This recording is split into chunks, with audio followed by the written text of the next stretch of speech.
Alrighty, everybody. Welcome back to Ask the King, episode 80. This is part 2. If you did not see part 1 yet and you're watching this on demand on YouTube, head over and you can watch that video at any point on demand when you'd like. This is going to cover the rest of the forum questions, a few Twitter questions, and then at the end we're going to open it up to stream chatters to ask some questions. All right. Thank you so far to everyone who's contributed during this stream. It is very much appreciated. Everyone who did, thank you. 2 thumbs up to everyone. All right. Let's continue, shall we? Okay, so the next 2 questions, 2 completely unrelated questions, are from Super Blind Man. What's up, Super Blind Man? How's it going? Thank you for submitting questions for the show. We'll start off with this first question. He says, you mentioned before that you've grown to be okay with loading screens because they actually give you some more time to check up on the chat and do a couple shout-outs or what have you. I want to ask you, therefore, how do you feel about Sony's claim that the PS5 will effectively eliminate loading screens, even those that you'll get when launching a game, with their high-speed SSD, or solid-state drive? Assuming for a second that they do achieve this lofty goal, how do you feel about it? First of all, I don't feel they're going to achieve the lofty goal, even though Sony will very possibly provide hardware that'll do that. Game developers are not there yet. Game developers have not made it so that games can immediately be implemented on any kind of hardware, much like everything that they claim that they put into these modern consoles that are going to be implemented and then never do. I think we may see a lot of reduction in load times, which would be absolutely outstanding, but I'll believe it when I see it. Instant loading of a game and jumping right in hasn't happened yet. It doesn't happen right now on PC with high-end components, so let's see what happens here, okay? But let's take the hypothetical. Let's say it does happen, an immediate loading, all right? That's pretty cool. It'll definitely eliminate downtime. When I say, I like the loading time, I don't like it. It's that I have something else to do. If there's loading time, okay, I can look at the stream chat. We can talk for a few seconds. I can update the leaderboard, give some shout outs. I have stuff to do now because I'm an interactive streamer. When I used to just be a YouTuber, it was a lot worse because what do I do to fill the dead air when I'm staring at the fucking Normandy playing Mass Effect for 2 minutes between scenes? I don't want to see this blueprint schematic for the 78th time today. And what do I talk about? I don't have that much to talk about constantly to fill dead air. So in reality, it was a lot more challenging back in the day. Now you're right, because I'm an interactive streamer. Filling those times isn't nearly as challenging or daunting as, say, it used to be. But at the same time, not having those times, just having constant content, constant gameplay, obviously people are going to say, that's great, that's a lot, not wasted time, right? So obviously I welcome it. I'm very skeptical that it'll ever happen, okay? Now on to a second question. He says, this is my more serious question. All right, Super Blind Man's getting serious now. You said you don't much like the story of Final Fantasy VII. Given the epicness of Final Fantasy VI's story, this is understandable. However, considering the fact that Square intends to devote a lot of resources, storage space, and quite honestly entire parts of these games to more and better world and character development to flesh out the universe, do you feel you'll be able to maintain an open mind regarding the game again? Will you be able to look at the story anew, and if it turns out that they really did do an excellent job, find new respect for Final Fantasy VII? In reality, that's what I'm hoping for. That's actually what I'm hoping for, because I felt that if there had been more character elaboration on certain characters in Final Fantasy VII that I liked more than others, that maybe the game would have been better. In particular, they focus in a lot on the early game characters like Cloud, Tifa, Aerith, or Aerith, depending on where you play the game, Barrett. And then later on, they kind of get abandoned. Like Barrett, I feel like it's abandoned halfway through the game and really doesn't have much character development at all at the end. Like he's just kind of a party member you use, but you don't really get much else out of him in the second half of the game. But yeah, it seems like they focused in on the main core characters who start off in the game. And then you get characters like Kate Sith who come in and you find nothing about them till like the end of the game. And it's like a tiny little bit of info. And it's like, this is kind of lame. These are just characters who were just here to be part of the party, and they really didn't care about character development. Now, compare that with Final Fantasy VI. Maybe you can argue Go-Go has no backstory, maybe Umaro, but most of the characters, including secret characters who you don't even know you can have for the second half of the game, like Shadow, have backstories you can investigate and follow. They didn't bother doing that with Final Fantasy VII. They were like, fuck it. And I didn't like that about the game. In fact, I have to say, Final Fantasy VII's ending, it's probably one of the worst in RPG history for me. Like, a very ambiguous ending, and the next thing you know, you fast forward to the future for like a very short rendered cutscene, and then the game ends. It's like, huh? I just played the shit out of this game, and this is the ending you give me. So for me, for me, if they break out the game into elongated segments. The first Midgar segment is a 40 to 50 hour game. The next segment's 40, 50 hours. The last segment, it's 3 segments, and each one's 50 hours. And you get tons of elaboration on the characters, like Red 13 or Vincent, or these characters who you recruit later on in the game, and they end up not really being super robust. And you get really great stories, extra added content, new locations, new boss fights, new stuff. Thrilling. I would be over the moon. I love RPGs. You guys know that. I would be going nuts. I can't wait to... I literally, at this point, can't wait to get my hands on the remake because I want to see what they did with this game. Because this is a game that, for me, started off strong, and then when you kind of get halfway through the Midgar segment, it kind of fizzles out. Then you get to the open world, it's good again, and then it kind of fizzles out. And then for me, I really liked the gameplay aspect, the combat, but I did not like the story of the game. So, can they fix it? Can they improve upon it with what they're going to do with this game? Let's find out. All right? That's kind of my opinion, or not my opinion, my mindset going into it. Let's see what they did. Let's find out. Let's have an open mind, and let's check it out. I don't want to go into it with a preconceived bias. Oh, this game was overrated and it sucks. I don't want to say that. I want to say, you know what? It's a different game. Approach it as a different game. I'm going to approach it with the same mindset I did with the Resident Evil 2 remake. And you know what? The Resident Evil 2 remake, for me, is the best remake I've ever played. Taking that original formula and really turning it into a modernized game with more improved gameplay, tons of new stuff tossed in. If they did a good job, and that's Capcom, who I'm very critical of, I think Square Enix could probably do a really good job with this, so let's see what they did. Okay? That's how I'm approaching it. Okay. No, I did not buy a PS4 controller attachment, Ragnarok Rose. I've seen it. I don't know what the hell it does, though. Okay. Let's continue. The next question is from Golden Nobles. It says, what is the best advice you could give to someone who's about to go out and live on their own? And I'm enjoying your playthroughs on YouTube, so keep going, old pal. All right. I've talked about this in the past. I'll very briefly gloss over it again. When I first started living by myself, instead of living, say, with my parents or whatever, there's a few things that I had to get used to that were very different. Now, the first thing is, you're now independent. You're on your own. You have no one to lean on or to rely on if you screw up. The first thing you need to do is wake up. No one's going to say you're late for school, you're late for work, you're late for this. You're going to be in trouble if you can't wake up on time. The first thing I did was buy a really powerful alarm clock. The alarm clock that I use now actually is a dual alarm clock. It has 2 alarms on it. So I set it up for the time I actually want to get up, and then I set it for 15 minutes after, just in case I sleep through the first alarm and happen to turn it off, but I fall back asleep, which happens sometimes. The alarm clock I have has escalating volume. So it starts at a very low volume, then gets kind of, then medium, then loud, so loud you can hear it across the house. So that way if I actually sleep through it, I go, oh God, it escalates to the point where I'm going to wake up no matter what, okay? So, 100%, have to say, that's super important. If you can't get up, you obviously can't progress with your day. It's super important. The other thing is that I really started doing, I started making schedules and making lists. That's something that I kind of never did in my youth. I would just keep everything in my head. Oh, here's what I got to do today or whatever. Start writing everything down, and or, of course, now everyone has a smartphone, so put that shit in your phone because you need to be on time for stuff. You need to know what's coming up and what you have to do. Again, there's not going to be anyone nagging at you to do it. So I got to pay my bills. Schedule out all your bills for when you actually have to pay them so that you don't have your rent overdue or you didn't pay your credit card, right? Appointments need to be here on time, need to be here. When you have a work schedule, put it into a schedule either on your phone or wherever to remind you where you need to be so you know what the hell's going on for the week. Don't just leave it to, I have a paper schedule hidden in a drawer and I think I remember what it said, and the next thing you know, you're late for everything or you forget half the shit you're supposed to be doing, right? Essentially, when you're living on your own, there's a lot of added responsibility that you now have to accustom or be accountable for. That's what I meant to say. Food, right?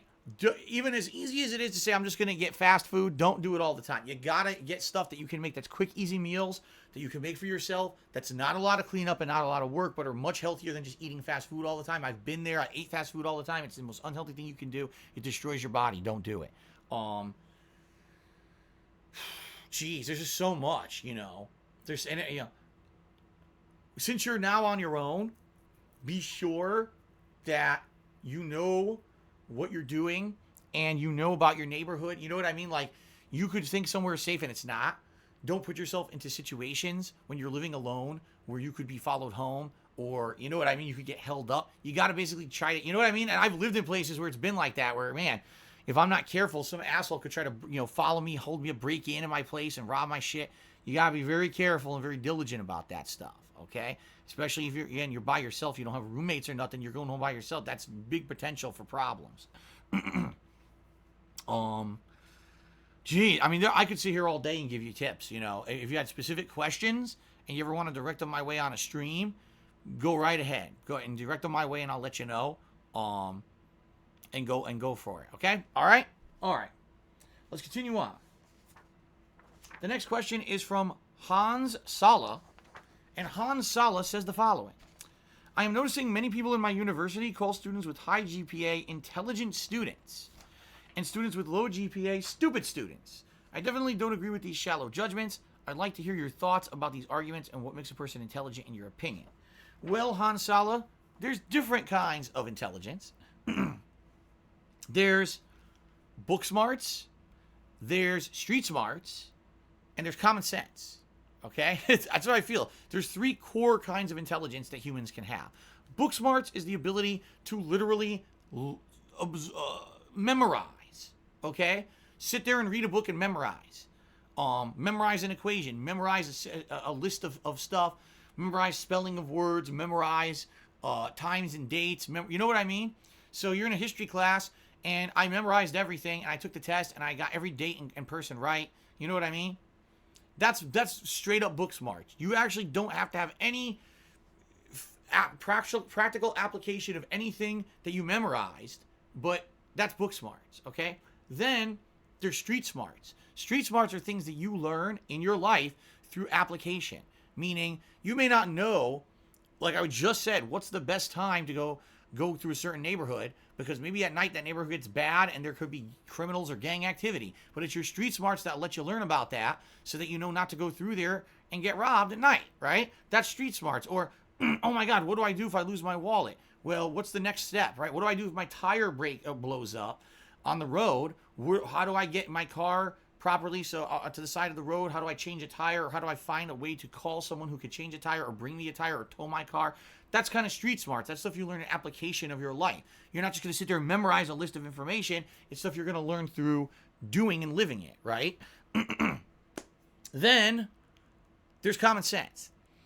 Sadly, common sense, I find, is the thing most people don't have in this era. It's like, if something wasn't written down as a rule somewhere here, and if I never experienced it in life, how am I supposed to know that this was how it is? Because of common sense. And some people just don't have it. They're just idiots, okay? So that's kind of the thing that makes up a truly intelligent person.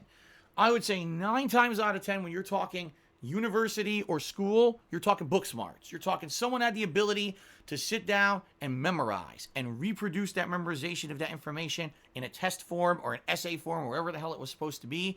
There's really not practical life application, because you could literally memorize every textbook from a university and then go to a job and not know what the fuck you're doing, right? And what I find is that a lot of stuff that they do teach you in university doesn't apply to the real world. I learned a ton of stuff in college that I never have used in my life because it was all superfluous knowledge that has nothing to do with anything I ever did for a job or anything in the future. So why the hell did I waste all my time learning it? So you could have the highest GPA in the school and be a complete idiot because you go to actually do something in real life, you don't know how the fuck to do it, and now you're a failure, right? It's just true. On the flip side, you could have someone who has a terrible GPA but can go out and immediately jump into 10 different jobs because they're very adaptable. They learn things on the fly quickly when they actually jump into it. They have common sense and street smart so they can actually, just figure shit out versus someone, well, it wasn't in the book. It wasn't in the textbook, so how am I supposed to do it? Right? That's how some people are. To me, success in life is a combination of all three. You need to be able to learn and memorize things quickly. You need to be able to apply those things in the real world, but also adapt and have the ability to learn things on the fly and have that street smarts mentality. But then you also need to have common sense to know doing certain risky things or doing stupid things isn't very smart. You know what I mean? It's a combination of all three.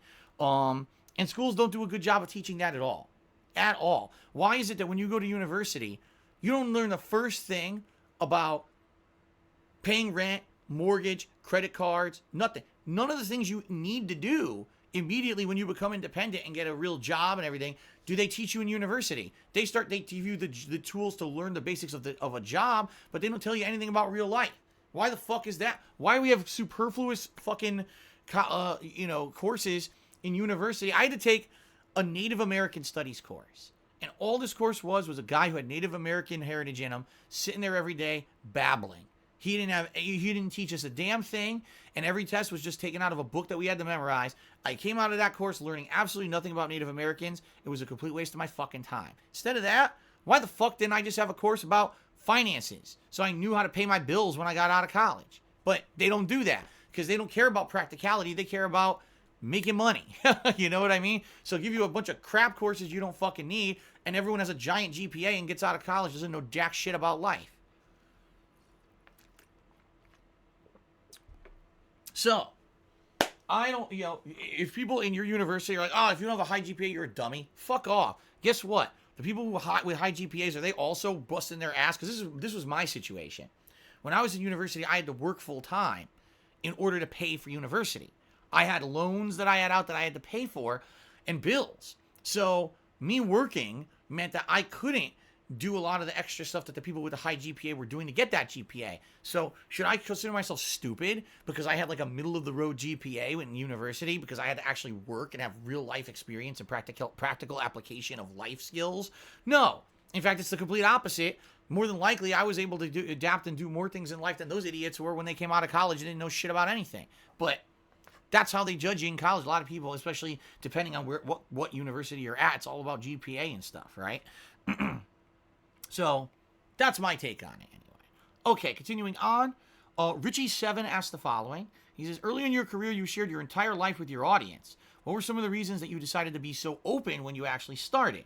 How does it compare with living a more private life now? If you didn't have the detractor problem, where anything you share could be used against you, do you think you would have continued to share as much as you did? Okay, when I first started on YouTube, it was a joke. Being very honest with all of you. I didn't take it seriously. I didn't think it was ever going to turn out to be anything in any long term. I never thought it would be my job. I never thought I would make any money doing it. I thought it was just me fucking around and having fun. And that was it. That was the extent of it. That's all. I didn't care about it. Which is why back then I said some of the things I said and I did some of the things I did that were considered now over the top. What the hell was he thinking, right? I never thought anything would happen in regards to me getting popular or any kind of positivity out of it. I thought it was just, wow, a bunch of people follow me and want to see what I'm doing or whatever. So basically after, I think it was about a year of doing the gameplay stuff, people kept saying, I want to see your face. I want to see what you look like. I'd never shown my face. It was always just me playing games. And so in 2010, I believe it was, I did the big reveal video where I first showed up for the first time and I talked to everyone about my mentality about everything. And it was actually in that reveal video at that time that I think I said I was going to start doing vlogging. Oh, I'm going to start doing, like DSP tries it videos and stuff like that for diversification. I wanted to see if people were more interested in the personal side of stuff than me just playing games. And at that point, people were, whoa, I want to see, you're so funny when you play games. We want to see you apply that to real life too. We want to see you trying products and eating food. We want to see you going around and filming whenever you go to an event and stuff like that. And that's kind of how that started. And then the thing was, back then being, single and having a house that was just, it wasn't a house, it was just a very small condo, very small little unit. Essentially just watching me play games and or vlogging, you saw the entirety of my condo, right? It was so small. So I was like, why not turn the condo into the filming studio? Everything that I have can be applied to a video. Everything that I do could be applied to a video. And it's basically kind of a way to get views for different kinds of content. And it was weird because no matter what I tried, people watched and liked. It was crazy. I never thought making a stupid video of me making eggs on bagels or whatever I did that anyone would give a shit. And it took all, like, people loved it. They were like, this is great. You got to keep it with the series of doing that and doing this. And then, of course, when I started monetizing this stuff and making big money doing it, I was like, this is insane, right? But that was kind of my mentality back then. I was like, it doesn't really matter what private life I have. It doesn't matter if I make everything public. People seem to like everything I show them. And this is a great way to diversify and not only be doing gameplay. The other thing is back then, I really didn't have like a private life that anyone used against me. It was all positive. Like everyone took everything as a positive. Oh my God, Phil's making a DSP tries it video today, and even though we're laughing at him because he's so poorly made the food, it's hilarious and we laugh, ha ha ha. It wasn't like, oh, let's micro-analyze everything in Phil's kitchen because he's a streamer and he asks for donations on the stream, and therefore let's see what he's using the donations for in his kitchen. Oh my God, did you see that panini press? That looks like that's like a $40 panini press, and he got a $40 one instead of a $30 or $20 one. That's $10 he misappropriated from funds that people gave him on a stream. You see what I'm saying? It wasn't like that back then. Back then it was like everything was positive, everything was a really cool attitude of, wow, this YouTube thing is a new interactive fun thing where people can share their life experiences in a funny way. And it was just a very positive vibe. Overwhelming from the internet was just good, positive stuff. And then over the years, essentially what happened was when people kind of turned their opinion on me with things like that, this is how you don't play. But we already talked about this on Ask the King, but there was a time period when Phil's long-form gameplay videos are no longer good because we've now been conditioned in our heads to believe that only videos that are good on YouTube are highly edited with all the downtime cut out. And if you're not someone who came into YouTube with know-how of video editing and experience and money to make these highly edited, polished videos, your content sucks. So Phil sucks now because he still makes the old style content. So let's spin the positivity into negative. Let's constantly say he sucks at games. Let's constantly say he's a terrible human for making fun of game devs.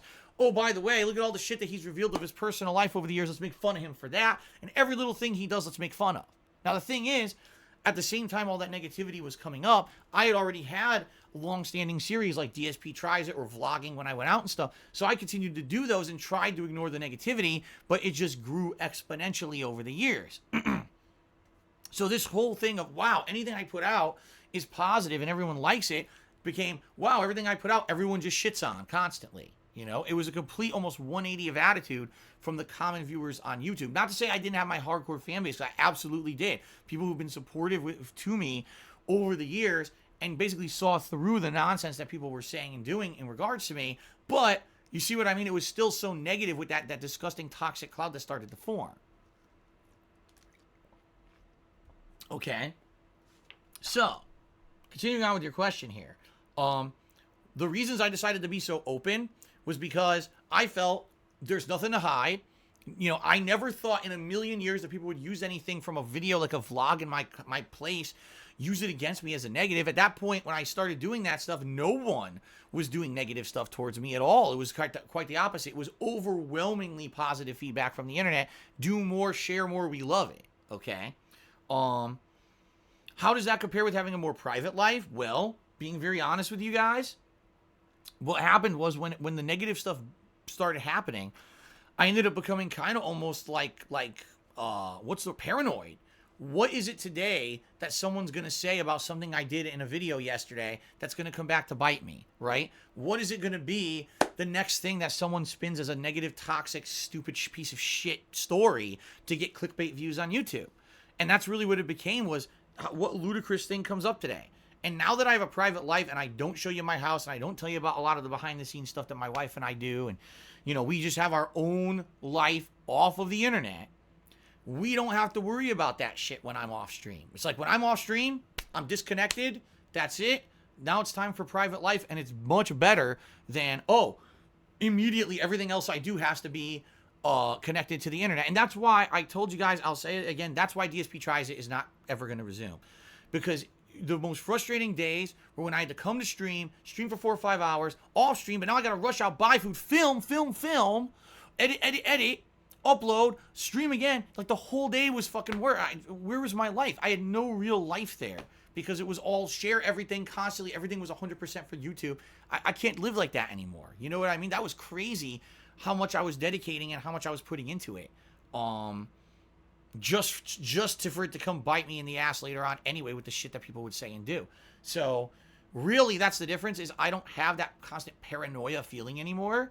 And quite frankly, the ludicrousness of what people say about me these days is so ludicrous that I don't care about it anymore. You know what I mean? When people are going to every day fabricate something stupid, it just becomes white noise. It's kind of like The Boy Who Cried Wolf, right? The first 5 times someone says something shocking, you might believe it, but then the next 27 times, it's like, who cares? And that's how it's become for me. Like, I don't care. Maybe the first few times people started saying ridiculous shit that was nuts, I cared. The most ludicrous one was that fucking escort story. Like, that was so insane. But you know what I mean? And since then, there's been similar things that are so insane. And at this point, I just don't care anymore. After that, I don't give a shit. You jumped the shark when you just believed the stupidest shit on the planet, okay? To the fact now where I just don't care what anyone says about me anymore because it's all the same. It's all the same. You already jumped the shark. I've had enough. You're beating the dead horse. But there's so many dumb fuck people out there. They still want that drama. Even if they don't care if it's true. They just want to eat up the new drama. And that's why they watch the clickbait videos and the stupid shit on YouTube because they're that dumb. But for me, it's like I don't care anymore. But the less ammo I give to these people, the better. See what I mean? The less I give them to work with, the better. Let them grasp at straws. Let them literally try to fabricate and make shit up that's the most ludicrous you've ever heard. Because God forbid I actually make a video walking through my hallway and they see something, oh my God, now I actually have something tied to a real fact that I can spin out of control and make look like drama. I'm not pulling up with that shit anymore, all right? So that's why, that's the difference now between now and then. Back then it was like, my God, what's going to happen? Anyone could say anything about me and people will believe it because they're dumb. Now it's like, I'm not, now I don't have to worry about that. I have this nice private life that's separated from that, okay? Do you think I would have continued to share as much as I did if I didn't have the detractor problem? Honestly, yeah. Like, really, I had fun doing the stuff that I did, okay? And admittedly, probably I still would have scaled back DSP Tries It, but in reality, a lot of the reasons that now I've become a more kind of secluded guy with a private life is directly because of the actions of the assholes. If they hadn't done the shit that they did to me over the years, then guess what? I probably would have shared more. The reason that those people found my address immediately when I moved across the country was because I, out of the kindness of my own content creation, said, I'm going to share with you the journey. I'm going to go to, the Seattle area. I'm going to film houses with walkthroughs, and I'm going to put it on the internet to show you the potential houses I'm looking to move into and stuff. And because of that, people figured out the area I was looking at for homes, and they got my address immediately. That came back to bite me because I was being so nice and so open and so transparent with you guys that came back to haunt me forever. You know what I mean? And so I mean, if people didn't do that fucked up shit, then probably I would have continued to share more about my life and everything, and you would probably know a lot more. And by the way, if people didn't do the fucked up shit, Kat would probably want to come to stream and spend time with all of us on stream and do stuff. It's 100% because of the actions of the fucked up, toxic, greedy people on the internet that stuff no longer will be shared anymore. That's why. Because if they didn't do the shit they did and didn't continue to do the shit they did, then maybe I would feel a little bit more safe and I'd actually be able to share more. But I can't anymore. I can't share anything with you except things that I absolutely know are essential because you never know what's going to happen, what they're going to fuck up next, right? So that's how it is. Okay. Continuing on, this is the last question from the forums this time. This is from Level Up Gamer. He says, with all the major streamers jumping to Mixer, also smaller ones as well, when I ask these streamers about the move, they claim the account being tied to Microsoft definitely adds a decline in fake accounts and trolls on their service. In addition, some say that the leveling system that each user has is an indication of how loyal of a viewer that they may be, basically making a person who can't afford to subscribe feel a little more involved and invested. Also, the moderation is much more streamlined over on Mixer. You can set the chat based on level, so only people who've reached a level 2 or whatever can chat, etc. I also know that you sometimes don't trust the voting systems on different things when I do polls. Well, Mixer actually has a good system in place with so many tools, you can keep most detractors away. If you know all that, sorry for the lengthy introduction. I don't use Mixer, so I don't know anything about that. Now, here's my question. What's your opinion on Mixer? Would you ever consider jumping ship if the trolling got too bad or if you got tired of it? I can tell you right now, the trolling would not be the reason I would move to Mixer. No, because I got my shit under control. I do. I don't even think we actively have a mod here on the stream today, and the stream chat's fine. You know what I mean? Like, we've got things in place. It's not that big of a deal. In my opinion, things have gotten to a level that are calm enough that it's not a big deal, and I actually feel that the tools put in place for moderation on Twitch are more than sufficient for my needs, okay? And it wouldn't be trolling would not be the reason why I would move to Mixer. Now, if I somehow had some kind of a major disagreement with Twitch on something with the business, where I felt that I could not continue to share my content with you in a way that I wanted to on a daily basis, then I would consider leaving. For example, that's exactly what happened years ago. I was streaming on Twitch from 2013 to late Was it late 2014 or late 2015? I always forget. But basically at that point, I was streaming an Assassin's Creed game at a bitrate that was considered above the allowed bitrate on Twitch. Twitch came to me, a Twitch mod, and complained and said, you're streaming too high, lower your bitrate. And I said, dude, I know for a fact right now there's people bigger than me that are streaming at a higher bitrate that you're allowing. So right now I'm just telling you this is preferential treatment, which is fucked up. I don't agree with that. And I'm telling you right now that if I change my bitrate, the game's going to look like shit. They didn't care. They demanded I do it, so I did. It looked like shit, and I said, I'm not streaming on your business anymore. So I went over to YouTube. I believe it was for roughly 2 years.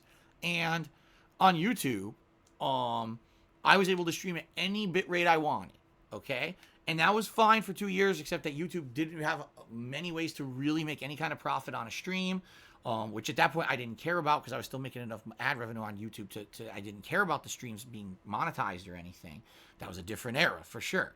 In addition, YouTube's moderation is absolutely god-awful. It's basically, their stream chat is not a stream chat. It's just comments that roll on like a video. So it's impossible to control. So I had to have my own chat on an MIRC server that was running constantly. And I really feel that during those years, I had a decline in viewership because people wanted to see something that was easy to access. And a lot of people got turned off at the live streaming aspect. So they either watched the videos on YouTube or they didn't watch at all. The whole live streaming thing kind of didn't work for me those years. But then, years later, I heard that Twitch had finally upped their bitrate requirements. They allowed you to stream at a higher bitrate that would be quality for me. I came back and the rest is history. It's been over 3 years and I've absolutely loved every moment I've been on Twitch. There's been no issues. So that being said, the only reason I would ever leave Twitch really is because there would be some kind of a fundamental change or something happening that I felt that I didn't want to be on this business anymore, this site. But the thing is, it's never happened. In the 3.5 years I've been here, if anything, I think it's gotten better. You know, the thing is too, I focus on my own stuff. I should emphasize here, I focus on my own stuff. I don't get into other people's business. I don't care about what other people are doing on Twitch. People always want to get into these, oh, did you hear what this person got away with today on Twitch, but then this person got punished for on Twitch? I don't fucking pay attention to any of that shit. I pay attention to me and my business and my concerns and my ability to stream and your guys' ability to watch what you want to watch on my streams. I don't care about all the white noise of the horse shit that I hear over here and over here and over here. I don't care. So even though some people claim, oh, there's all these problems with Twitch, like, I've experienced none of them. Not a single one. Because I just do my own shit. I don't get involved in the drama. So I like being on Twitch. I have no desire to leave Twitch and go to a third-party company or another third-party streaming company, because I like Twitch, right? So why do I want to leave? Twitch is still the #1 streaming service in the world. I get the feeling that even though there may be competition with Mixer, they're going to remain #1. I've already said this before. I feel competition with Mixer is a good thing. And here's why. Competition breeds innovation and improvement. If you have one company that's 100% dominant in a field, there's no inspiration for them to ever do any better. Take a look at YouTube. How bad YouTube has gotten over the years and just continues to get worse because there's no one to compete with them when it comes to on-demand video. They are the #1 guys and no one ever competes. So they do whatever the fuck they want. They change whatever they want. You know what I mean? And that website is just falling the fuck apart and become a toxic fucking cesspool because of that. With Twitch actually having some actual competition, it's good. It means they'll have to find ways to improve. Maybe they'll see some of these things that Mixer apparently has that they don't and say, oh, maybe we should implement some of these things or do things that are better than that because we want to stay competitive and we want to be the top guys still, right? See what I'm saying? I like that about it. So this is good. Having Mixer as a viable competitor to Twitch is going to have both businesses want to improve upon each other and be better than each other. And that's going to allow for better variety when it comes to content and delivery and features when it comes to streams. So I'm all for it. But again, no, I would not leave Twitch at all right now. I like being where I am. I love streaming every day. It's streamlined. It's easy. I don't have any problems. You guys like the content I put out here. Like I said, there's constant improvements, monetization options. Hell, just today, I added 2 new cheer modes, and I added 3 new exclusive emotes for people who have cheered a certain level and earned the ability to use those. They can now use those in my chat. These are just constantly things that I can do to improve and make the experience better for people, see? And I like that about Twitch. The one criticism I have about Twitch to this day, and I still wish that they would improve it, let me stream at a higher bit rate. They still limit me to the 6,500 kilobits per second, or whatever the fuck it is. I want to be at 9,000 or more. If I could do 9,000 or more, I could do 1080p, 60 frames per second gameplay of every single game I play. My PC can do it, but I can't do it on Twitch because it looks like shit at the bitrate that they force me to stream at. Let me stream at a higher bitrate, and then I'll be able to put out the highest quality stuff for my viewers, but they don't let you. They limit you to the 6,500, and so that's what I'm stuck doing. Okay? All right. Let's do some shout-outs. Thank you very much to the following patrons who are ongoing supporters and earned a verbal shout-out this month. Shout-out to Will Walker, Villix, Fallen1570, Big Tone 995, Casey Wood, Planet Jeff, Thomas McDonald, Sean Given, Last Rambo 341, Uncommon Sense, QPZMWN, David Denmark, Stormforce Gamer, Richie7, Steven Slater 007, Michael Denault, and Dr. Sketchlines. Thank you guys. All right, now we move on to Twitter questions, and then I'm going to do some shout-outs, and then we'll have a little bit of time for stream Q&A before we adjourn the show. Okay? Excuse me. Woo! All right. Let's move on to Twitter questions. First of all, from Rascal Blacktail, he says, how do you keep going with the constant barrage of criticism? Surely there's more to it than just ignoring it. It's relentless. Whether some may feel it's deserved or not, there has to be a mental or emotional toll it's taken over the years. First of all, it's not criticism. You know, there is criticism. Legit criticism I always welcome. And if someone has a suggestion for a stream or a suggestion for a new genre of game I should check out or some way I can improve, I'll definitely take it into consideration. One of the biggest criticisms I still get to this day, I need to shorten my pre-streams. Yet, when I shorten my pre-streams, I don't get to talk about a lot of critical information, and then it's hilarious because then that stream, everyone's talking about that the whole stream, and it distracts me from the gameplay. So, you see what I mean? Like, some of the criticisms I feel are valid, and I'll take them into consideration, but a lot of them, at the same time, I have to figure out, is that best for the kind of content that I do? You know, it's very tough to figure out what's a good or valid criticism and what's not. But what I think you're specifically addressing, Rascal, is the slander and the defamation. That's not criticism. That's complete horseshit. It's taking a snippet of truth or taking a fact that is a part of a whole big picture and portraying it as if it's the whole picture. For example, the other day, here I am on stream, and we're talking about the passing of Kobe Bryant, the shocking, you know, very, very awful, untimely passing of him. At that point, we didn't even know that his daughter had passed away in the same helicopter crash. We were just talking about Kobe. And we're talking about how he's a good person and how he's a very influential figure. And then, as we're talking about Kobe's passing, my game file had corrupted in Knights of the Old Republic. And so I just mentioned, oh my God, you got to be kidding me. My game file corrupted and now we got to replay a whole bunch of gameplay. I said, what a day. First, we have this really shocking death of someone who everyone, you know, respects. And then my game file corrupts. It's like a really horrible day of horrible shit. And people make it headline news on their YouTube channels. DSP compares Kobe Bryant's death to losing a game save file. Didn't do that at all. That's complete defamation and slander. It's 100% factually incorrect. If you actually watch the fucking stream, you would actually see exactly what happened on the stream, and that's not what happened at all. It wasn't like, oh man, Kobe died and my game file is gone, and you know, this is really awful for us, man. It's like, it's bullshit. I never equated the two at all in any kind of a comparison. It's saying, making a list of bad things does not mean the bad things are equivalent. But this is what these people do to me every single day. They literally make shit up. That's not criticism.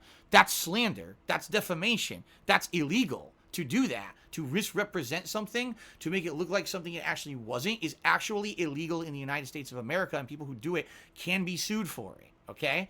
But this happens to me every day, and it gets to the point where it's so ludicrous that, like I said earlier, I just laugh at it. There's no way I could take that shit seriously. Are you out of your minds? And the truth of the matter is, everyone who was actually here on the streams knows it's bullshit. They were here. They saw exactly what happened. They saw the true context of the discussion that we had. We had a very honorable and respectful conversation about Kobe. And to say that I say stuff like that is ludicrous. But that's what they do. Clickbait, clickbait. Come make money. Clickbait, clickbait. You're right. It does take a toll. It absolutely takes a toll. And there was a point where I was like, man, I don't even know if I want to keep on doing this anymore, because it got so bad that like every aspect of my life was being negatively affected. My finances, my personal life, my family was being harassed. It was like every aspect of my life, but it was being negatively affected by the shit that these people were doing just to get their own personal gain on the internet. But now, these past few years that I've made a more private life that's protected from that shit, it hasn't been as negatively affected, that's for sure. And the truth of the matter is, like I said, it really all culminated with that stupid escort story, and now it's just everything's bullshit.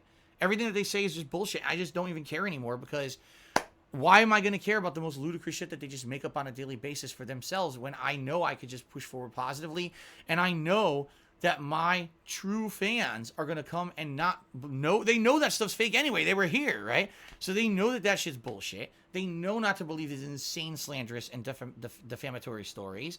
And so we don't care about it, Yeah, admittedly, I would say it was about 3 or 4 years ago when I was at a point that was like a breaking point. I was like, damn, dude, my life sucks right now because there's so much negativity and hate towards me. And I don't know if this will ever turn around, and I don't know what's going to happen.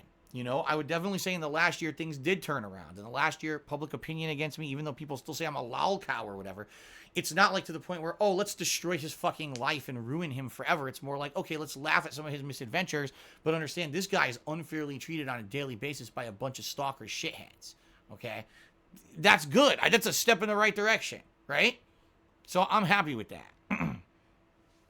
Okay. Continuing on, Gravity asks me, do I still enjoy streaming every day? Absolutely. Every single day I enjoy streaming, and that's the God's honest truth. Like I said, more and more ever since I became an interactive streamer, I enjoy streaming. Are there days when I'm tired and it's a little bit tougher to get to stream? Sure. Are there days when I wish I didn't have to do a full talking stream for 3 hours because now my throat's going to hurt for the rest of the day? Sure. That's absolutely true. But I still enjoy doing what I do for a living. That's why I love this. I told you, more than anything I've ever done in my entire life, this has been the most fulfilling job. I feel like I'm actually making a difference. I'm doing things that are positives for people while I get to make a living doing it. It's amazing. Okay. Wayne Grow says, don't take this the wrong way. We've noticed you go out of your way now to censor yourself. We all know you still have that instinct of making jokes about gay people and women. The question is, did you really become a leftist, or are you just trying to please Twitch? So this guy's basically in an extreme way kind of agreeing with someone earlier on the show who's basically said, we noticed that you used to say things like, oh, this boss is overpowered, the camera's horrendous, awful checkpoints, lame online connections, but now you've become more mellow and more of a chill guy on stream. Okay? I've pretty much already explained it, but I'll explain it again very quickly. The truth of the matter is, I was always over-exaggerating in the past and doing those extreme things to get attention because that was my shtick on YouTube. That was the whole thing. Phil was the guy. He does long-form gameplay, doesn't edit his stuff. He shows you both the successes and the fails, way more fails than successes, but he leaves all the fails in there unedited so you can actually see what happened when he played a game rather than seeing the edited shit that the guys who made that polished, manufactured content made. I was different. I broke the mold because I wasn't like everyone else and I wasn't following the tropes and or the common ways to be successful on YouTube. I was still successful by not using any of their common practices. But my shtick was I was the over-the-top guy. I would make sexual comments. I would make rude or violent comments, generalized kind of jokes about race and gender. Yes, there were sometimes gay jokes, or I would do things in a gay kind of voice. You know what I mean? And that was a common thing in my content back then. Then, when I became an interactive streamer, I didn't have to do that shit anymore. Because I don't have to fill every waking moment of dead air with some kind of content with me blabbing constantly. I could just interact with the stream chat and have a more organic, real experience instead of a manufactured one, which was basically me making shit up all the time. And I like this way more. It's not me censoring myself, okay, at all in that regard. Now, not to say that, sure, knowing that Twitch has a rule set, right, that says, oh, you can't make fun of certain groups or whatever. I know that rule set exists. As you've seen, it doesn't stop me from being myself. I'm always going to say and do whatever I feel is the truth, or if I want to make a joke and I feel it's pertinent, I'm going to make that joke. I don't feel like anything that I do on streams is offensive to the level where anyone should be getting offended and, you know, complaining to Twitch or anything at all. And in reality, you know, I have grown up, even though some people would say, don't give us that bullshit that you grew up and matured. It's true. It's absolutely true that, you know, I used to think in that way. Keep in mind, you know, when I was starting out on YouTube, I was 26, 27 years old, much younger. I was coming out of the Street Fighter community, which, oh my God, you want to talk about racist humor and shit. That Street Fighter community is 100% the most strong in that, you know, all that kind of sexist, racist. They don't give a shit. They don't pull punches. That's like the ultimate hazing kind of an atmosphere over there, okay? And at the time, I was also a huge fan of Angry Video Game Nerd and Nostalgia Critic. Not to say that they do that kind of humor, but they were, you know, Angry Video Game Nerd, F this, F that, every other word coming out of his mouth, right? That's his character that he portrays. So that being said, you know, I kind of grew out of it. After doing it for about 5-6 years, you get tired of doing the same fucking thing all the time and having to portray, you know, being this over-the-top character who always has to make the sexual comment or joke, who always has to, you know what I mean? It gets tiring. At first, it was fun because of shock factor. You get that shock factor out of the audience that, oh my God, Phil just said that. Wow. After you do that for 5 years, there's no shock anymore. You've done it for 5 years, you know? So you change up. You change up a little bit and you become different. For me, being a more honest person, being a more organic streamer with interaction with you guys and not having to do that crazy shit over the top stuff, you know, is better for me. I did, you know, and people say, oh, it's bullshit. No, sorry, you know, that you can't maybe mature personally and so you don't understand it. But for me, that stuff's not funny anymore. Maybe it was funny 10 years ago. That shit's just not funny anymore. I've changed. I'm a married guy. I have a set family life now that I enjoy. I don't need to be making fucking stupid ass sexual comments constantly about stuff anymore. I'm over 10 years older than when I started this. I'm a much different person. I've transformed myself into what I feel is a much more moral person. I've learned a lot, become a lot wiser over the years. I don't need this stupid shit anymore in my content. And a lot of people like that. A lot of people actually like that. And say, no, we like the fact that Phil's now more mature and different. Or else, why would I have a viewing audience? I wouldn't. If people absolutely hated every change I ever made and the maturity factor that I've implemented in my content, why would I still be here? I wouldn't. Okay, the last question is from DarkRay117. He says, what's your opinion on Sony skipping E3 this year? Even though the PS5 is launching, is E3 dying? Yes, talked about it a lot last year when Sony decided to skip E3. E3 is dying. It doesn't really need to exist anymore. Everyone now has found out that doing digital events at their own pace and whenever they feel like is much cheaper and much less stressful and actually gives things a lot more exposure than E3. Face it, if every major gaming company is dropping their bombs at E3, the bombs don't have as much effect anymore because every bomb went off at once. Versus, oh, Sony in February is going to do this crazy E-press conference announcing the PS5.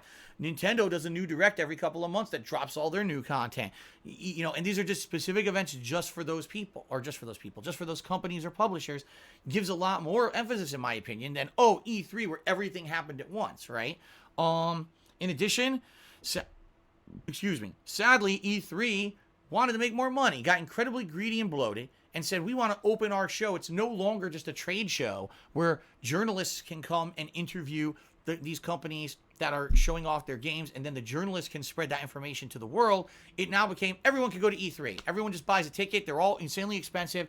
It's now not just a gaming press event. Now it's like a convention where everyone parties and everything. And when you do that, you lost the essential purpose of the whole event because of greed. And that's exactly what happens. People don't really care about E3 because, are you going to see anything exclusive? Well, guess what? You could stay home without spending hundreds of thousands of dollars to go out there, and you could actually watch all the shit online. Now, yeah, the truth of the matter is you wouldn't get any hands-on experience with some of the games, but the one E3 I went to, I think, let me think about this very practically. I played Resident Evil 5. I played Metal Gear Solid Rising Revengeance, or Metal Gear Solid whatever the fuck it was called. Crazy name. I played maybe one or two other, like I probably got hands-on experience with like 4 to 5 games. And the entire event I was there. Okay? Most of the games they don't let you play. You have to wait in line to see a presentation about the game, and you don't ever get to play the game, so you don't get any hands-on experience. And in reality, most of the information gets shown online anyway. So why are you there, right? It's become, oh, so I can say I was there. It's one of those things that's like, I want to say I went to E3 rather than actually there was a reason to be there.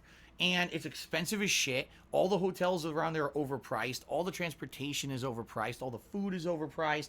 The tickets are incredibly expensive. There's really no reason to go anymore. As a person, to attend E3, you get no advantage over someone just sitting on the internet looking for the information.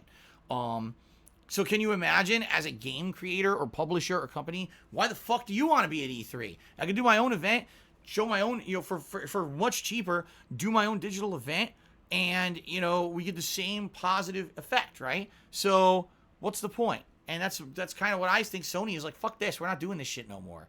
We didn't get any positive benefit out of doing this, so we're out of here. And that's kind of what I think. And that's what I think has happened with E3, and that's what I think you'll see in the next few years. People are going to be like, why are we even there? If E3 really wants to just be a game convention, that's a game party for gamers, then fucking do it and make money doing it that way, and let the people who actually want to present their products do it in a proper fashion on their own stuff. But in reality, I think what's going to happen is E3 is going to die out and just not be existing anymore within 5 or so years, because this is the rate it's going. Who the hell wants to keep going there, right? Okay, so let's do a few shout-outs for people who've contributed, and then we're just going to open up the chat to Q&A for a few minutes before we adjourn the show. So first of all, let's see here. Mr. Papavera did a cheer and said, I scrolled off the screen. Son of a bitch. I was just about to read it. Okay. All right. So Mr. Papavera says, even for veteran Final Fantasy VII players, the remake is going to be a totally different game. I'm really curious what it'll be like. Me too. And we're going to find out in just a couple of months. I'm excited for that. Mature Adult cheered. He said, you should get a phone number that your fans can call in on when you do a stream like this. Thoughts? No. Let's see here. The Deputy subscribed to the channel. Thank you to The Deputy for the sub. Then PW Dubs tipped me a couple dollars here. The first one, he says, do I wear a do-rag when going to bed or around the house? A do-rag. That's interesting. No, actually what I do is I form my hair into one of those beehive designs from the 1960s. I have a big beehive on my head, of course. And then the other cheer, he says, can I claim you as a dependent on my taxes? No, you cannot do that. Thank you for the $2 in tips. Thanks to everyone who contributed today. I appreciate it. Okay, continuing on. Raisin bread is tasty. Just cheers. And Phil, early in the stream, you mentioned some gaming YouTubers tend to not work that hard since they cut out a lot of their content and don't show their feelings like you do before going to direct capture. That's not what I said at all. What I said is it's harder to actually play more games and complete more games in a short time frame than it is to only play one game a week and sit there editing the content all day and putting that out. It absolutely is harder. I can tell you from experience as someone who's done both, because I've done play 5 games in 1 week and beat them, and then I've done play 2 games in a week and edit it and put the content on KO Gaming. I've done both. It's harder to do the more gameplay than it is to do the editing. Okay? That's from my personal experience.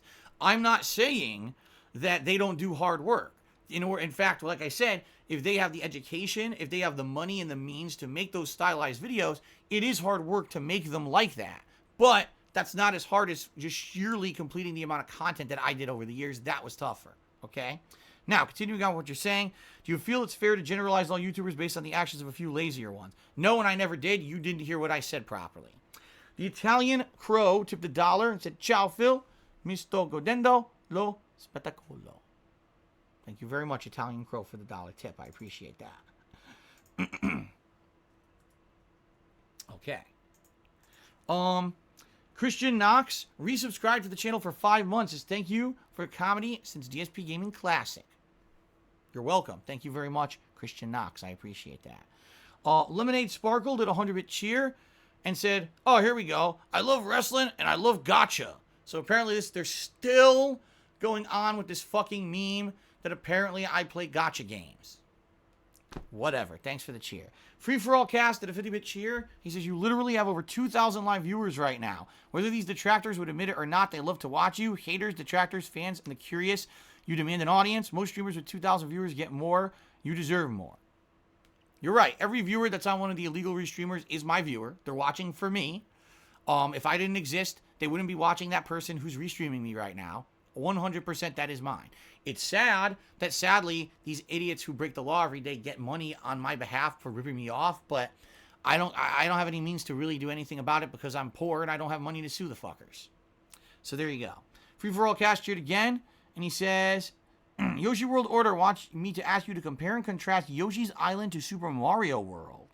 I promised I would ask for that. I already did that on this very stream. I said Yoshi's Island has very good music and good graphics, but I feel that the gameplay mechanics are more wonky and less consistent. The game does not feel as polished, per se, as Super Mario World. And in addition, a lot of things just feel weird. Like when you're in Super Mario World in water, you naturally feel like you're in water, and it feels like similar Mario games. Yoshi's Island is like a totally new gameplay mechanic. It's like you're swimming in goo, and it's hard to jump out of it, and it's really just frustrating as shit. In addition, I feel that I keep saying Super Mario World. Yoshi's Island is way too tough because it requires you to find a lot of secrets and or have previously discovered knowledge about a stage in order to beat it. A lot of the stages are like, you can't even beat them unless you know exactly what you're supposed to be doing at first, or else they're incredibly hard. I'll give you an example. Last night, there's a stage I'm playing. It's one of the fortresses in Yoshi's Island, and there's only one checkpoint in the stage, but it's at a door that's in the center of the stage, and there's 4 ways to go. So you go through the first door, you find a key, you go through this middle door, oh, you use the key here. Oh, there's a checkpoint, okay. Oh, come to find out, you need to get the other 3 keys in a row without dying, and open 3 more doors before you reach another checkpoint. Now, if you had known that there was only one checkpoint while you got all 4 keys, you probably would have hit that checkpoint way later, especially if you did something easy, rather than have to repetitively do stuff over and over if you die on a hard part. But the game does it. It's not intuitive. Like Super Mario World wasn't like that. Super Mario World, the checkpoints were well spaced out. The gameplay wasn't. By the way, the stages on Yoshi's Island are way longer than Super Mario World. Super Mario World, the stages never feel like one stage is too long or does its welcome. You know what I mean? Like overstays its welcome. They all feel like it's good pacing. Yoshi's Island is the opposite. It's like, damn, this pacing is grindy as fuck. It feels like this stage is way too long. I just want it to end to get to the next one. It really does feel like a completely different dev team made it, which I think they did. I think that it was a different dev team, which is why it's weird that they brand Yoshi's Island as Super Mario World 2. I guess maybe it's because it has a lot of the same returning enemies, but it really doesn't feel like Mario World at all to me, which is fine. I'm not saying the game is bad. I'm just saying it's very different, and I do like Mario World better. So there you go. All right, and then Chunky Jack tipped me $5 and tried to get attention for a detractor, but I'm not going to bother with that. So I'm just going to say thanks for the $5 and tough titties. Okay. So, ladies and gentlemen, we got a little bit of time here, okay? So what I'm actually going to do is I am going to open up the stream to questions from the viewers. We just got a question from Furious Kirk 6, who did a 100-bit cheer. He says, out of curiosity, what did you think of the last years of Walking Dead, Rick's exit, and the Whisperer storyline? Are you liking the new season? I don't watch it anymore. I don't have television anymore. I was watching The Walking Dead when I had normal TV, and I got rid of it 2 years ago. And then I went to, what was it? PlayStation View? Was it called? I think it was PS View, which was their cable service. And then I got rid of that. So all I have now is Netflix, Hulu, and Disney Plus. And I don't know if Walking Dead is on Hulu. It's definitely not on Netflix or Disney Plus. So I stopped watching it. Now I did see it all the way through when Rick exited the show, and then I never gave a fuck ever again. I was like, I don't care. That to me, the second that Rick exited was the end of the show, because I don't care. That was the main character, the protagonist from day one. It's the character that always was followed, even though, yes, there are other supporting characters that were great. The day that Rick exited the show, there was no reason to ever watch it ever again, and I have seen not a single episode since, and I never will, because I don't care about the show anymore.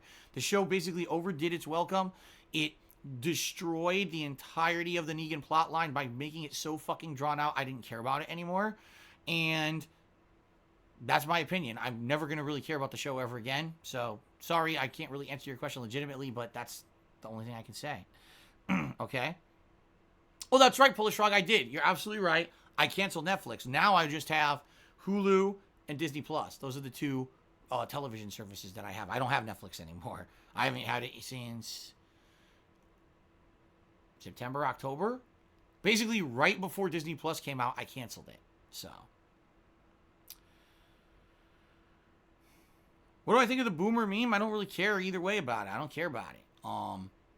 You know, it's a meme. It's meaningless. Like most memes, it's stupid as hell. It doesn't apply to me because I'm not a boomer.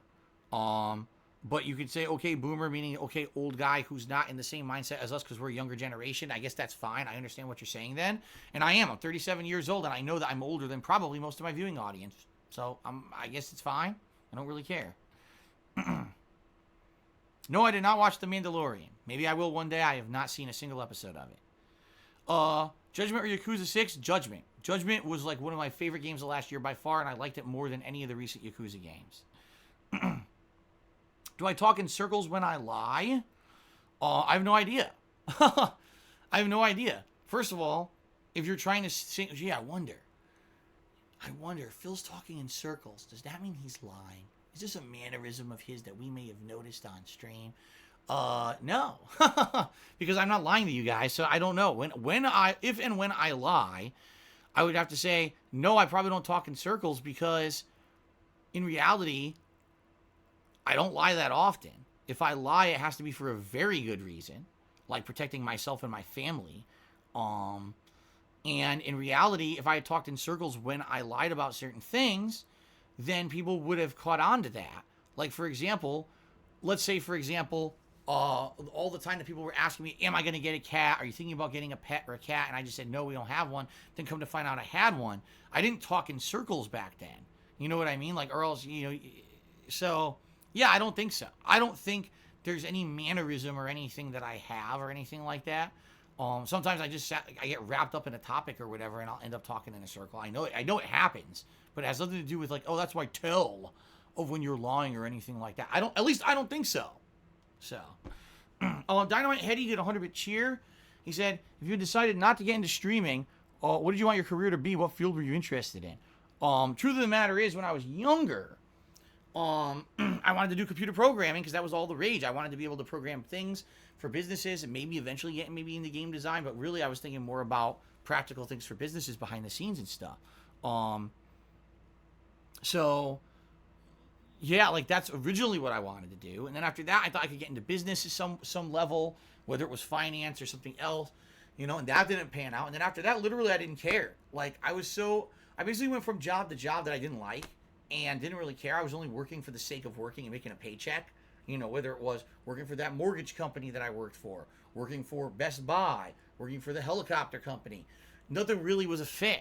And so I didn't really give a shit. It wasn't until I started doing the continuous improvement work at the helicopter company that I actually started to enjoy some of the work I was doing. And then within a year of doing that work, they laid me off. So it didn't fucking matter that I liked what I was doing. They didn't care. Now, as I said, the one thing that I was thinking about when I started on YouTube and I actually was making good money was, gee, maybe if the money keeps coming in like this, I could save up and one day I could start my own business, a brick and mortar business, not an internet-based business, but a brick and mortar business where maybe it could be a restaurant or somewhere I could sell product or something like that.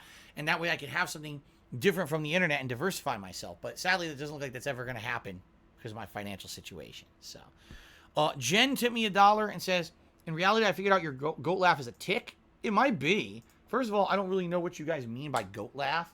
I mean, is that like ha ha ha ha like that, or I don't know which laugh it is that you're talking about. That sounds like a goat. But maybe it is a tick. Maybe it's just something that I've adopted into my mannerisms over the years.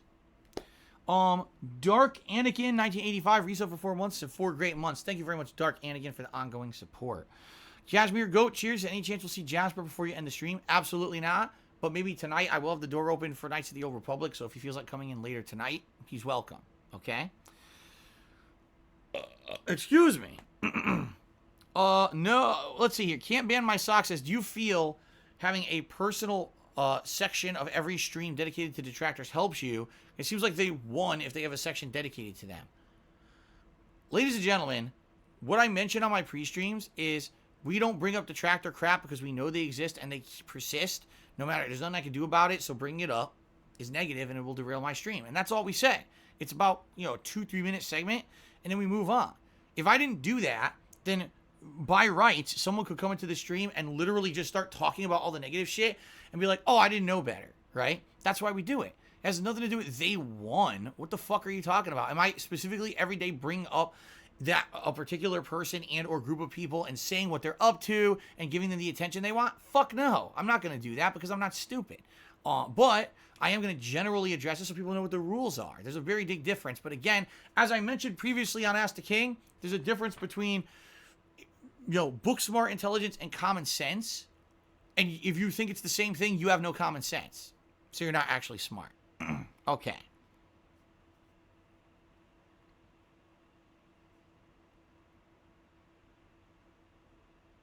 Do I consider myself a struggling artist?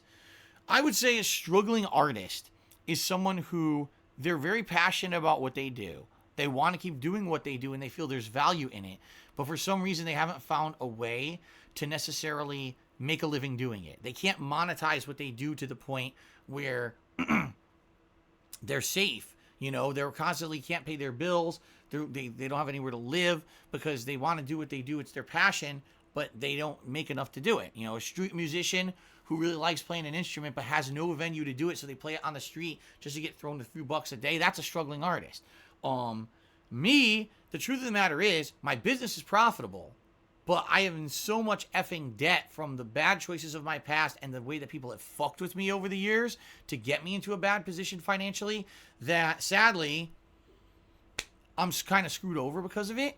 And I don't think I'm struggling. I think what I need to do is get back to square one, and then I won't be struggling. You see what I'm saying? Like, am I having issues? Absolutely. But I'm not as bad as a struggling artist. A struggling artist would be, man, I really want to do what I do, but I can't make a living doing it. I can. I make good money doing what I do, but the problem is I got the giant weight of all this debt on my back that I can never pay off. So once that goes to zero and I start back to square one, things should be better. And that's what I'm working towards right now. So...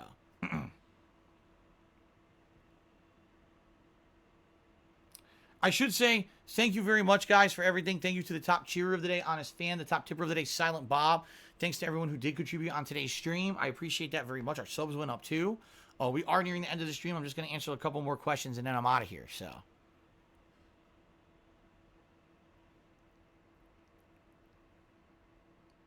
Can I shout out your friend Disco Dorodo? Sure. Happy birthday, Disco Dorodo. Damn it, I can't scroll up. Twitch screwed up the chat, and I can't scroll up in Twitch chat anymore. So I can't see these questions I missed. Pfft, sucks.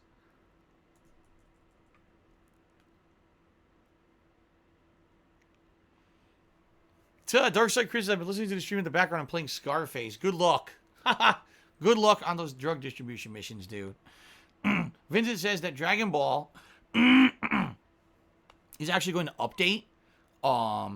And have less loading times on the 31st. That's good, because we definitely won't be done with the game by then. So hopefully it'll improve the loading times for sure. Okay.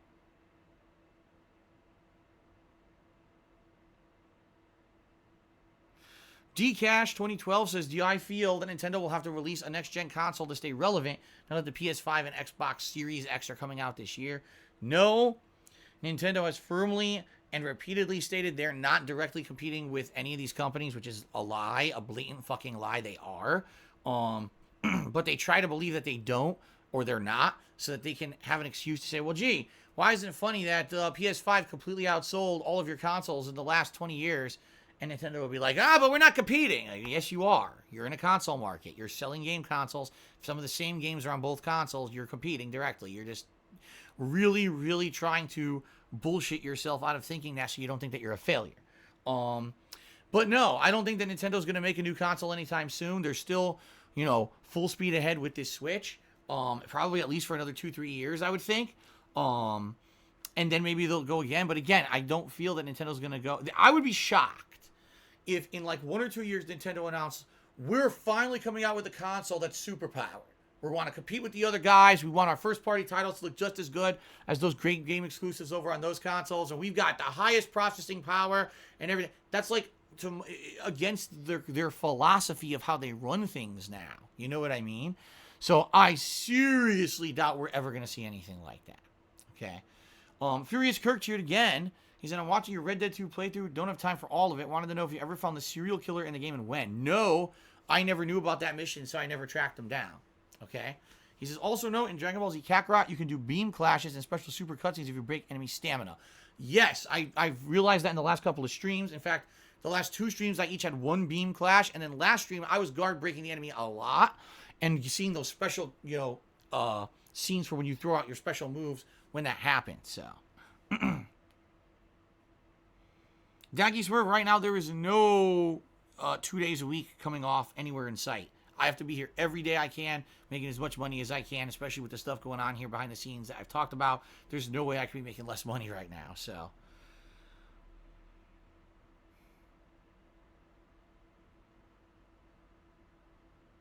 No, I do not listen to current rappers or R&B singers. I don't listen to any current music whatsoever. Yes, my wife knows all about the entirety of my financial troubles. It would be pretty stupid if she didn't, wouldn't it? Considering that she's involved.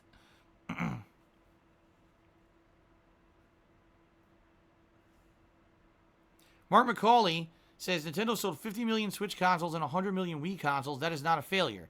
And the PS2 still remains the top-selling console of all time.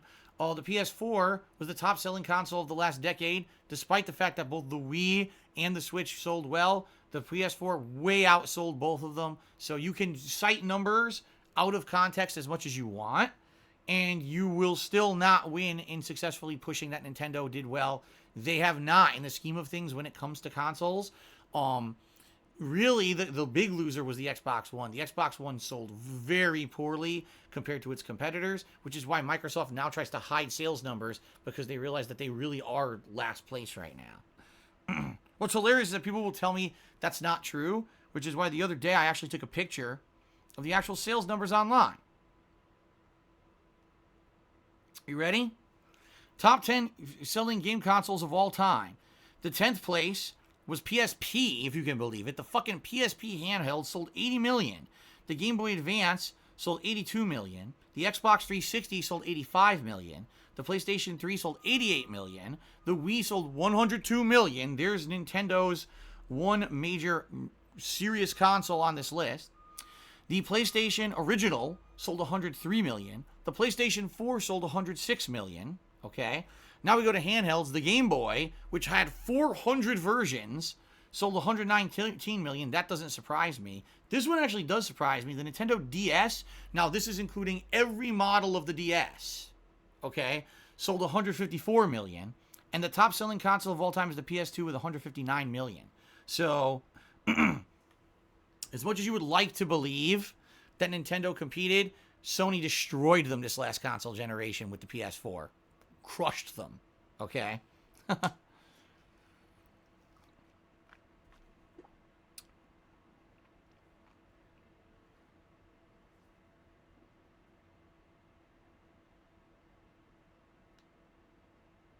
Will I ever do an Apollo Justice playthrough? Maybe. I know it was in the final poll a few weeks ago. Maybe. Not really interested in it right now, but it's always possible. I don't see why I wouldn't. I do like the Phoenix Wright games. They are incredibly drawn out, though, and I have to talk so much when I play them. It does actually hurt my voice, but, you know, I'm not writing it off.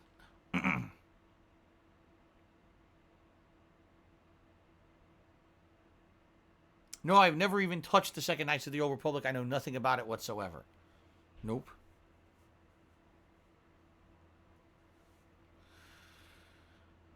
No, I do not expect whales to dig me out of the hole of bankruptcy. I mean, how would that happen exactly? Do you really think people are going to come in here and start dropping giant amounts of money out of the sky to pay to get me out of bankruptcy? That's crazy. No. What I expect is hopefully I'll keep making the same amount of money that I'm making now, and with all of the debts hopefully being either erased or put on a payment plan, that I'll be more manageable. I won't have to sink all my money into that shit every month anymore. Now I can actually put the money where it's supposed to be going, my taxes. So now I'm caught up on all that shit. And then I can start back from square one and not accumulate those same debts, and I'll be fine. Thank you, mature adult, for the cheer, and the most stupid thing I've ever seen, so I'm not reading it. Will I play any other games from the viewers' choices in the future? Possibly. What I usually do is when we have downtime, I usually look for 3 factors. Number 1, a game that I maybe have wanted to play for a long time and never got to. Number 2, a game that I noticed stream viewers seem to be requesting for some reason. Or number 3, if we've done a poll or a viewer's choice event, I looked at the other things that maybe were up there in the voting but didn't win, and I consider those for playthroughs as well. So yes, it's possible I will consider some of those games as playthroughs. There you go.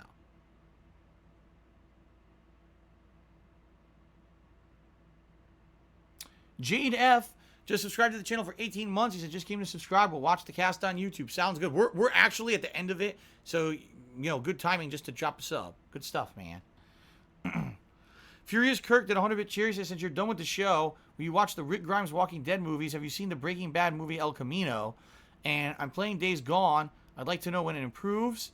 I'm at the point where you finally find the medic who saved your girlfriend.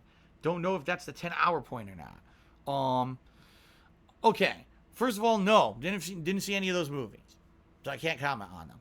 As for Days Gone, for me, I felt the game got better when you reached a new camp where there was all new people and you were able to do side missions and stuff for the people in that camp. And then the game branched out because after that, the game kind of opened up and there were other camps you could eventually go to and do jobs for. That first camp you do work for, where basically the plot line in that camp is, oh, the people kind of feel like they're enslaved and they can't leave. That's very boring, and a lot of the work, a lot of the missions and stuff you do around there is very boring and tedious. It's when you go to the further camps that the game now gets much, much better, in my opinion. And there's some really good, you know, plot lines and cutscenes and gameplay elements coming up that make the game varied and different. But you have to get to that point. Once you start getting to the new camps that unlock new things, then the game gets much better, in my opinion. So, if you haven't gotten there, stick in there. If you get to a few new camps and you still hate the game, then maybe it's time to quit. Okay.